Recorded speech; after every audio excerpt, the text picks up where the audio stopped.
Welcome back, listeners, to episode 3 of our reflective series, Lessons from the Book, right here on History Whispers, the channel where voices from the past offer wisdom for our present. I'm your host, Mark Robinson, and if you haven't caught our first 2 episodes yet, trust me, you'll want to check those out. You'll find the links right below in the description. Today, we're turning the pages of a book that has touched millions, not just as readers, but as human beings, navigating the fragility of life.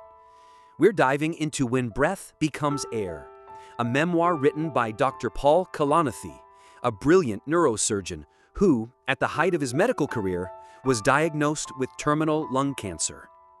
What makes this book so powerful isn't just its tragic premise.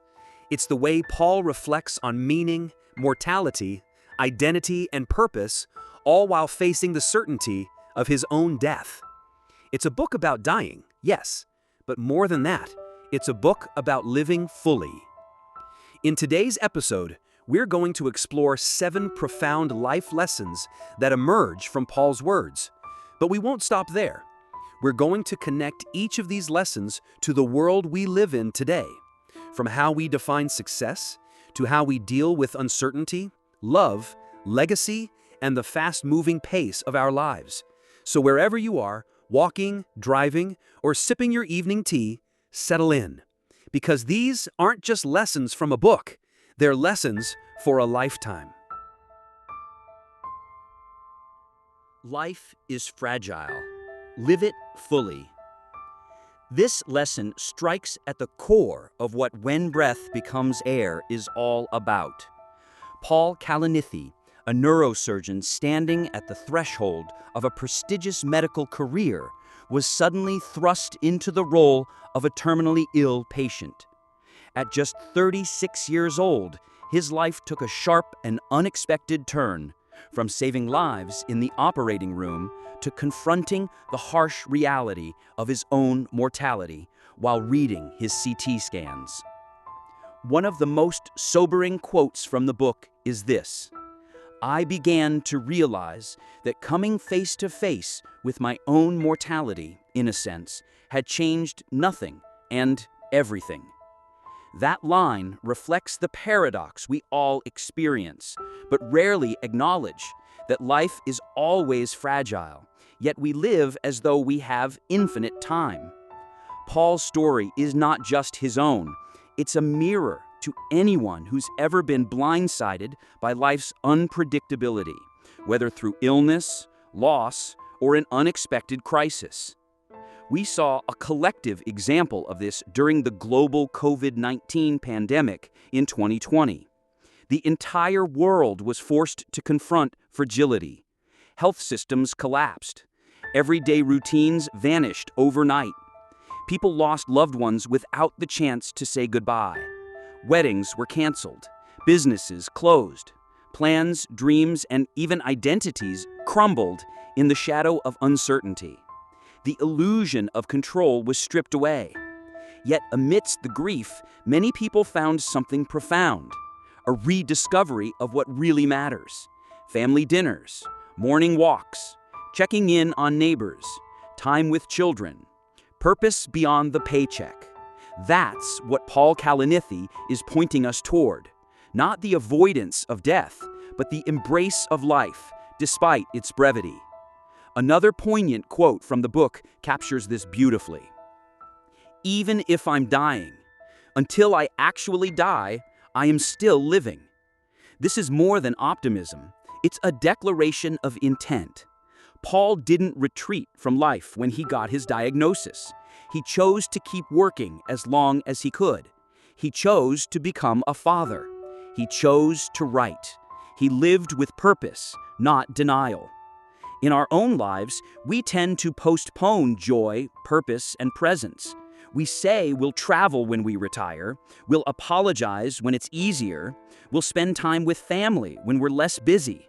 But life doesn't wait, and sometimes we don't get the warning. So the question this lesson leaves us with is this: if everything changed tomorrow, would you be satisfied with how you're living today? Because life is fragile, but that's exactly what makes it precious and worth living fully right now. Lesson 2. You are more than your job. One of the most powerful transformations in Paul Kalanithi's journey is the stripping away of his professional identity. For over a decade, he was defined by his career as a neurosurgeon. It wasn't just what he did, it was who he was. His daily life, his confidence, his social value, and even his sense of self were deeply tied to being a doctor. But when terminal cancer entered his life, all of that was dismantled. There's a moment in the book where Paul writes, "Had I been more honest with myself, would I have seen that while being a doctor had become my identity, I was less sure of its worth?" That line is critical. It shows how easy it is to confuse our roles in the world with our inherent value. Society rewards identity through labels: doctor, engineer, CEO, artist, athlete, and we internalize those labels so deeply that when we lose them, we feel lost ourselves. Paul's journey forced him to confront who he was without the scrubs, without the operating room, without the reverence of being a healer. He became a patient. He was no longer fixing lives, he was struggling to save his own. But rather than unraveling, he began to understand something deeper, that identity isn't anchored in titles, but in character. In real life, this lesson resonates everywhere. Consider professional athletes who retire and fall into deep identity crises, or soldiers who return from war struggling to reintegrate, or even parents whose children grow up and leave home. When a core identity disappears, many are left asking, "Who am I now?" One personal example. I had a friend who was laid off during a company merger. For months, he spiraled. He had tied his worth so tightly to his job title that losing it felt like losing a part of his being. But through therapy and time, he rebuilt his identity around being a supportive husband, a great cook, a kind volunteer in his community. He found meaning not in what he did for a paycheck, but in how he showed up in life. Paul echoed this sentiment when he wrote, "You can't ever reach perfection, but you can believe in an asymptote toward which you are ceaselessly striving." That's identity, not a fixed title, but a constant effort toward growth, kindness, wisdom, and love. Who you are is not defined by what's on your business card.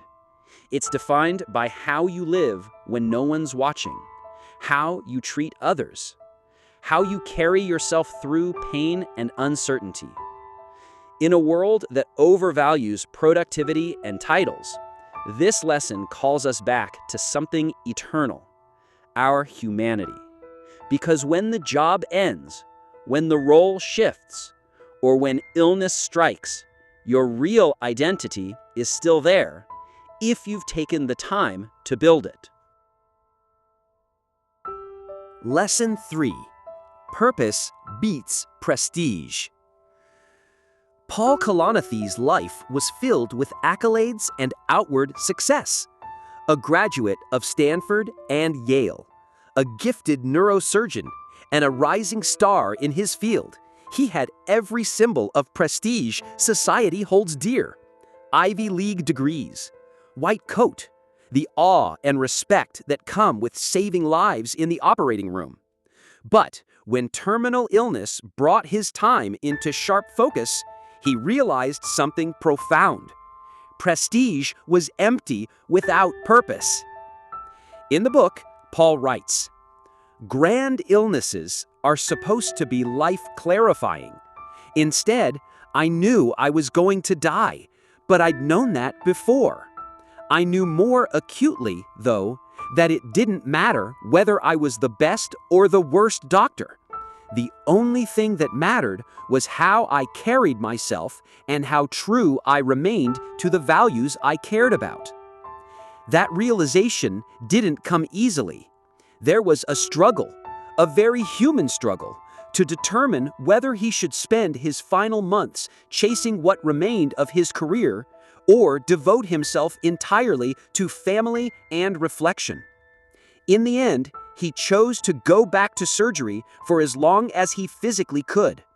Not for recognition, not for status, but because it gave his life meaning. He wanted to help people, and even with trembling hands, even with a body that was betraying him, he found more value in purpose than in praise. This is a lesson many people learn the hard way. In the modern world, we are pushed constantly toward prestige. We chase job titles, awards, social media followers, brand partnerships. We seek recognition, not just success. And in the process, many forget why they started in the first place. Real-world example. There are countless professionals who leave high-paying corporate jobs to pursue something more aligned with their values, becoming teachers, nonprofit workers, or starting social enterprises. While their income might shrink, their inner satisfaction often grows because they're no longer chasing external approval. They're fulfilling an internal drive. Another line from Paul that echoes this truth is, "There is a moment, a cusp, when the sum of gathered experience is worn down by the details of living. We are never so wise as when we live in this moment." That moment, when prestige no longer sustains you and only purpose does, that's the beginning of real wisdom. So, what does this mean for us? It means we need to ask ourselves difficult questions. Why are we doing what we're doing? Is it to be admired, or is it because we believe it matters? Would we still do it if no one gave us a title, no one applauded? Because prestige fades, applause stops, trophies gather dust, but meaning stays with you, deep in your chest, long after the lights go out. Choose the path that gives you purpose. That's the path that lives on, even after you're gone. Lesson 4. Love is the legacy. Perhaps the most emotional and universally resonant moment in When Breath Becomes Air is Paul Kalanithi's final letter to his infant daughter, written with the knowledge that he might not live to see her grow up. It is not a list of accomplishments, not a guide to career success, and not a celebration of intellectual achievements. It is, simply and powerfully, a message of love. He writes, "When you come to one of the many moments in life where you must give an account of yourself, provide a ledger of what you have been and done and meant to the world, do not, I pray, discount that you filled a dying man's days with a sated joy, a joy unknown to me in all my prior years." That line, stripped of ego, carries the entire weight of the human experience. It tells us something that resonates across all faiths, philosophies, and cultures. That love is what outlasts us. Paul had spent years training to be a surgeon, reading philosophy, writing, analyzing, exploring the boundaries of life and death. But when life narrowed to its final stretch, what he clung to was not the identity of a doctor or scholar, but the love he gave and received. His wife, his child, his family, his friends. We often get so wrapped up in goals that we forget the people beside us. We measure our lives by productivity, not presence. But in truth, as Paul teaches us, legacy isn't built by what we create, but by how deeply we connect. You see this in everyday life. Ask someone what they remember about a grandparent. It's rarely the money they made or the awards they won. It's the smell of their cooking, the way they made them feel safe, the small kindnesses, the way they listened. Another example. During the pandemic, people in ICUs didn't ask to see their diplomas or news articles. They asked to see their loved ones, to hear a voice, to hold a hand. Paul's story is a reminder that even when everything else, health, career, ambition, fades away, love remains. Love becomes the measure, the comfort, the legacy. He didn't die wondering if he was successful enough. He died grateful that he had loved and been loved deeply. So the real question this lesson asks us is not, what are you building? But, who are you building with? Not, how do people admire you? But, how do they feel around you? Because when the time comes, and it always does, your true legacy will not be your resume. It will be the hearts you touched. And if that's what remains, then that's what we must nurture every single day. Lesson 5. Facing death makes life brighter. There's a strange, paradoxical truth about mortality. When we acknowledge death, we often begin to truly live. Paul Kalanithi's story is the embodiment of this truth. He didn't deny or numb his impending death. Instead, he looked it straight in the face and asked what it could teach him about life. One of the most illuminating passages in When Breath Becomes Air is this: even if I'm dying, until I actually die, I am still living. In this single sentence, Paul captures what so many of us avoid: the idea that life isn't defined by how long we live, but by how deeply we live while we can. Confronting death, rather than being a dark experience, actually sharpened Paul's perception. The small became significant. Time, though limited, became sacred. This lesson is more universal than we think. Consider the moments in your life when you faced a brush with death, whether it was the loss of a loved one, a personal health scare, or even a major accident. In those moments, everyday concerns fall away. The trivial loses power. The present becomes more vivid. You notice the way sunlight feels on your skin. You linger longer in conversations. You hug people tighter. In psychology, this phenomenon is often referred to as post-traumatic growth. People who've had near-death experiences or serious diagnoses often report a greater appreciation for life, more meaningful relationships, and a clarified sense of purpose. It's not the trauma itself that transforms them. It's the confrontation with mortality that reshapes their view of what matters. Paul did exactly this. When he could no longer control time, he made peace with it. He didn't withdraw. He continued to operate when possible. He wrote. He became a father. He loved. And most importantly, he reflected, not with bitterness, but with insight. Another quote from the book speaks to this. The fact of death is unsettling, yet there is no other way to live. That's a hard truth, but it's liberating. When we stop trying to avoid death, we start appreciating life.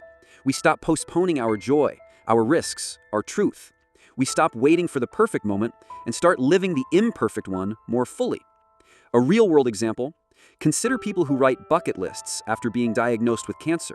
Suddenly, the things they always put off, traveling, apologizing, expressing love, become urgent.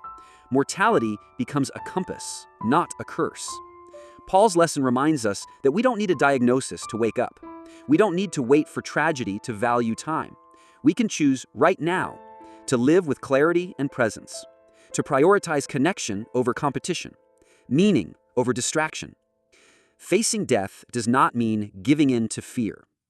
It means understanding that life, precisely because it ends, is worth living well. So don't run from mortality. Let it focus you.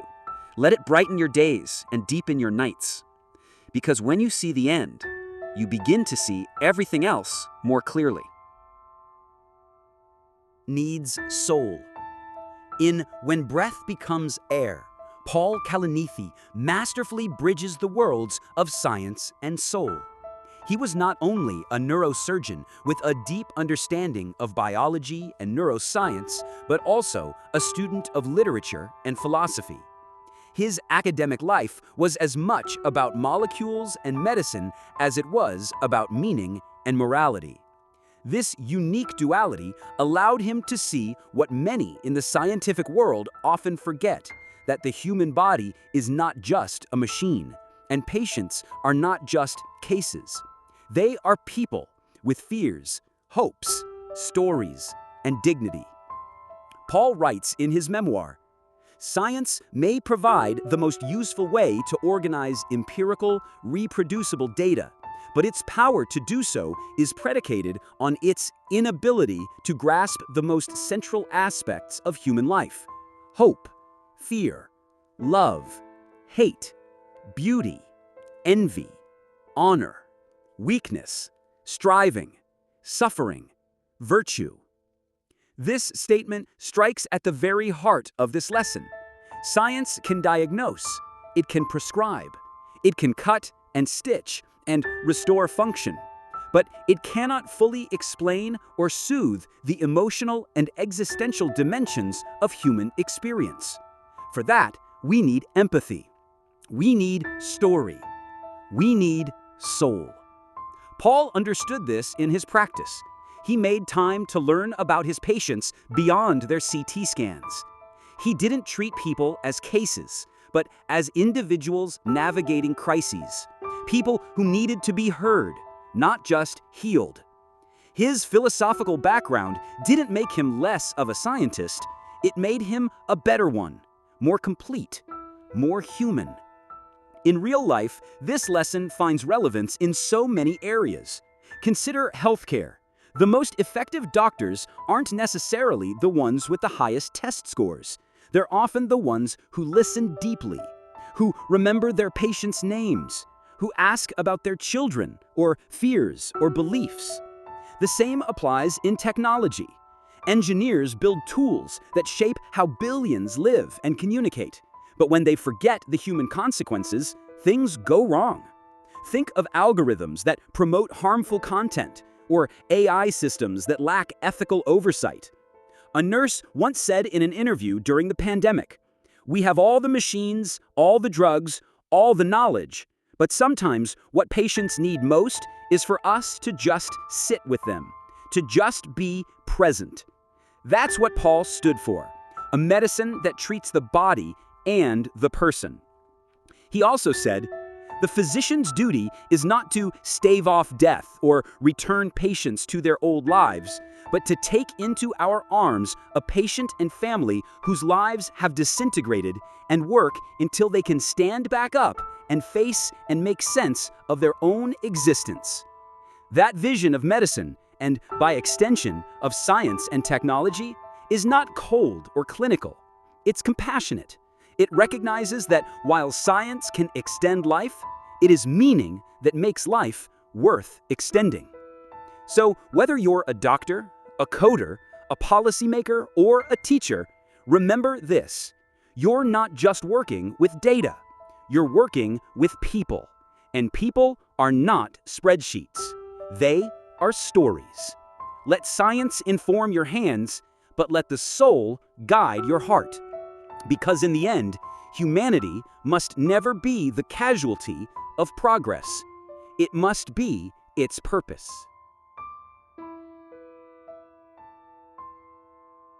Lesson 7. Your voice can outlive you.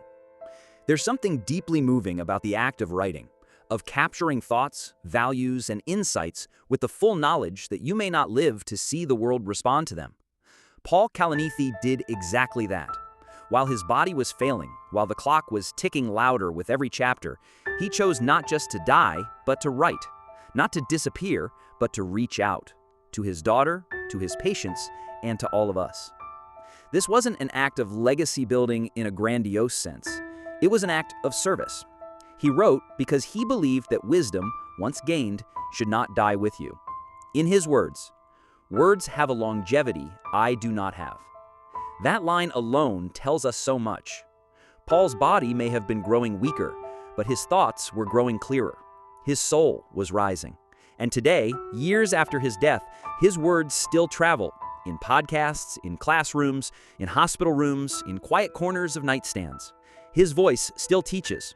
His questions still move us. That's legacy. But this lesson isn't about writing books. It's about the idea that we all leave something behind. Our actions, our words, our choices, they ripple into the lives of others. You might never publish a memoir, but maybe you once told a friend something they'll never forget. Maybe you raised a child with empathy.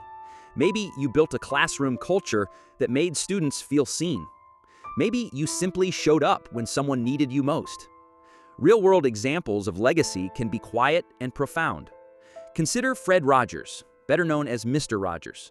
His television show wasn't flashy or award-driven, but his empathy and intentional presence shaped millions of childhoods. Decades later, his voice still echoes in the minds of adults who were once comforted by him. That's legacy. Or take someone like Malala Yousafzai. Even as a young student, her voice, through a blog and a cause, became a global movement. She didn't wait to be older or more established. She spoke when it mattered, and her courage outlived the bullet meant to silence her. Paul's decision to write his book during his final months shows us that the size of your platform doesn't define your impact. The sincerity of your message does. The heart behind your actions does. He also writes, "There is perhaps only one thing to say at the end. I have seen a truth, and I will share it, no matter the consequences." So the real question this lesson leaves us with is, what truth have you seen? And are you sharing it? Because legacy isn't just about being remembered. It's about what you leave behind in others. The growth you sparked, the kindness you passed on, the curiosity you inspired, the love you gave freely. In a world obsessed with numbers and influence, Paul's life is a quiet reminder. A single voice, speaking from the heart, can echo for generations. And your voice, no matter how ordinary you think it is, might be exactly what someone else needs to hear.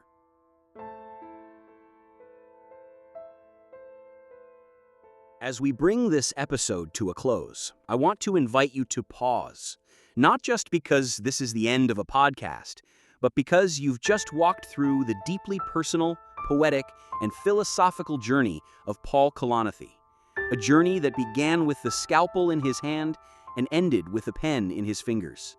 A journey that reminds us that even in the shadow of death, life can still teach, still shine, still matter. Today, we reflected on 7 powerful life lessons, not from a textbook or a historical archive, but from a man who lived them with urgency and grace. Paul's message is clear. Our time is finite, but our influence is not. Whether it's how we show up for our loved ones, how we define our purpose, or how we face the realities we cannot control, we are building a legacy every single day. You don't have to be a neurosurgeon or a philosopher to live meaningfully. You just need to be awake to the fragile beauty of the present. You need to be willing to love, to listen, to act with integrity, and to share whatever truth life has handed you. Because as Paul showed us, life's greatest contributions often come not from perfection, but from vulnerability. And maybe that's the real heartbeat of this episode. That vulnerability is not weakness. It's wisdom. It's strength. It's what turns ordinary days into sacred ones. So as you return to your routine, whether that's heading to work, taking care of your family, or simply sitting in stillness, carry these lessons with you. Let them shape the way you speak, the way you forgive, the way you pursue your dreams, and the way you treat the people around you. Because, as Paul showed us, life's greatest contributions often come not from perfection, but from vulnerability. And maybe that's the real heartbeat of this episode. That vulnerability is not weakness. It's wisdom. It's strength. It's what turns ordinary days into sacred ones. So as you return to your routine, whether that's heading to work, taking care of your family, or simply sitting in stillness, carry these lessons with you. Let them shape the way you speak, the way you forgive, the way you pursue your dreams, and the way you treat the people around you. Because, as Paul showed us, life's greatest contributions often come not from perfection, but from vulnerability. And that's the end of our 3rd episode here at Lessons from the Book. Thanks for joining me on this episode of History Whispers. I'm your host, Mark Robinson, and it has been a privilege to share this space with you today. If this episode resonated with you, please consider sharing it with someone who might need these words. And if you haven't yet, check out the first 2 episodes in this series. Links are in the description below. Until next time, stay thoughtful, stay present, and remember, your life, your words, your love, they matter more than you know.